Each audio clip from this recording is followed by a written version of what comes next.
November 7th, 2013. These are stereo head images from the CRO2 lens. Guys, and you can pause this here and if you want to study the diagram that I put up in the left, but it gives you the positioning of the A and B satellites, as well as where ISON is and the Earth and the green dot is and related to the sun. It's real helpful. Notice we're looking at stereo ahead images. Now I'm going to switch to Earth-facing images that are from the LASCO C2 camera. We've had this burst on the right, which had an extremely large coronal mass ejection. And it was backside right flare. This is a left side flare later in the day.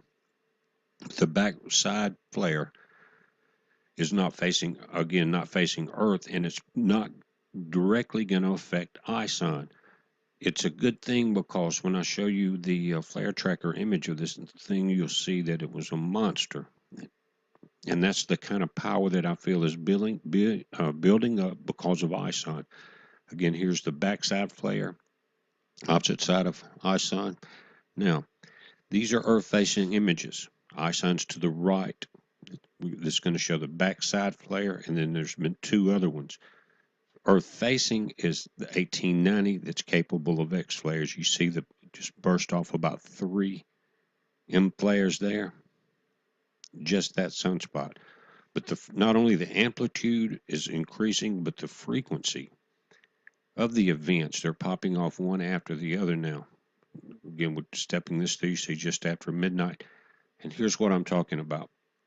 If you count the peaks, you start back on the 5th and go through the 7th up to the 8th, you can see that it's just like the heartbeat is increasing in rate as ISON is getting closer. Now, Bruce Gary, one of the guys that we watch very closely out in Arizona, he's got 2 of his own small telescopes that he set up in the back as we go through these proton charts. But what Bruce is saying now, on the 7th, he came out with 2 reports today. He said, okay, folks, hold on to your seats. The ride is beginning. The comet is finally getting serious about brightening, and it's due to increased production of gas molecules. Said the spectral energy distribution confirms this with even with just the BV and RC magnitudes. He goes on and talks about he's added the Vmax to the plot of brightness versus the Dayton table. The comet is brightening at V band much faster than at RC band due to the onset of gas release from the nucleus. Now, this is that monster CME. That's a lot of energy, guys. I wouldn't want to see it coming at Earth. We've seen some large ones. And ISON is in the pink square. That's between Mars and Mercury. One of the things about it is Mercury and ISON's about to line up in the next few days as we go through this.